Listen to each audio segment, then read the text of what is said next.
Nathan Drake, the young thief with the street smarts to spare, teams up with Victor Sullivan.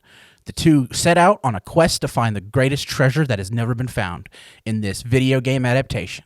This is Uncharted.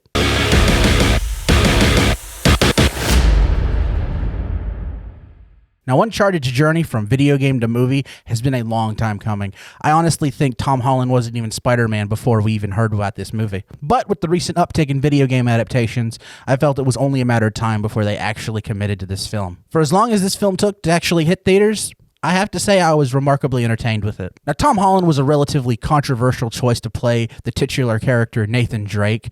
People wanted someone like Nathan Fillion, who I think would have done a good job too, but I think Tom Holland does an excellent job in this film. Some may say he's just doing the same Spider-Man shtick that he's been doing for, 6 movies now? But I don't think that at all. I really enjoyed his portrayal as Nathan Drake, and I think he does the video game character the justice he deserved for the big screen. He even does his own stunts, and that's always commendable in my books. The casting choice I was actually kind of hesitant on was Mark Wahlberg as Sully, who I was like, there were a lot of people you could have cast for Sully, and I was thinking, Mark Wahlberg, really? You could have cast Sully Sullenberg, the guy who landed in the Hudson, and it would have been closer to Sully from the game than this was. But by the end of the film, I really enjoyed Mark Wahlberg's performance. I just think maybe he should have had the mustache the whole time. The mustache really brings Sully home for me. I'm a big fan of action and adventure treasure hunting movies. Indiana Jones is one of my favorite franchises ever. I love all 3 of those movies. I was really hoping we would get a fun movie like that, and I can safely say we did. I love all the puzzles that the film goes through. I love all the twists and the turns the film makes.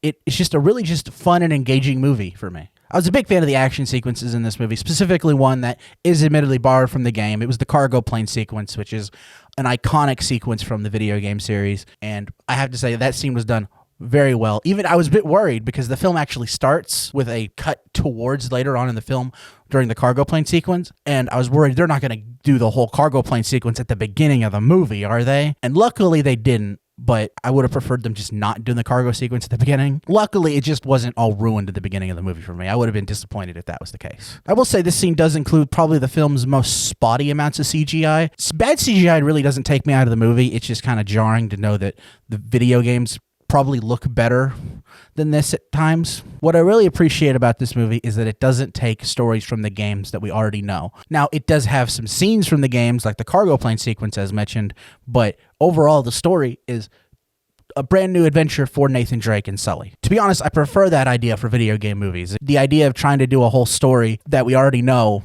it's kind of boring in my opinion. There are a few recent video game movies that have tried to do something different, but they don't work out. They either try to do 2 stories at once, or they don't do the tournament like the title suggests, or it's just the Monster Hunter movie, which no one saw. As much as I enjoyed the film, I have to admit the film wasn't that groundbreaking. For a film called Uncharted, it really kind of delves into some very familiar territory. You see characters backstab each other and team up again every off and on constantly, and it's just nothing that you don't see coming. But at the same time, I just don't care. I really just enjoyed this film and the adventure and the characters so much. It didn't bug me too much. I really enjoy Ruben Fleischer as a director, but I have to say this film didn't really feel like his movie. It felt kind of studio made.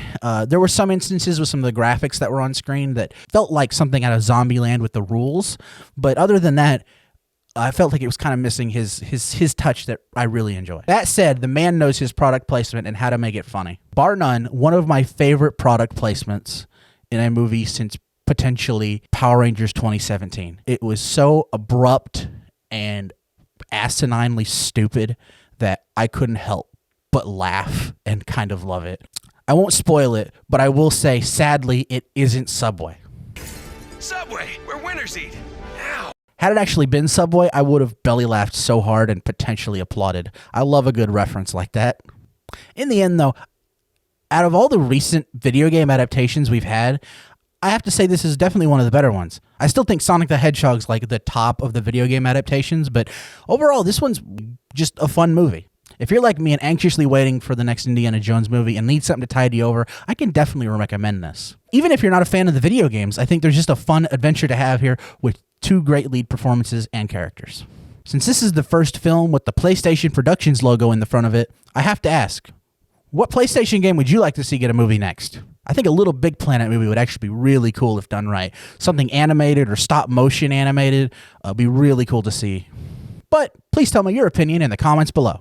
I hope you all enjoyed this review, and if you did, please hit that like button, and if you want to see more, click the subscribe button and make sure to ring that bell to be notified when my next review drops.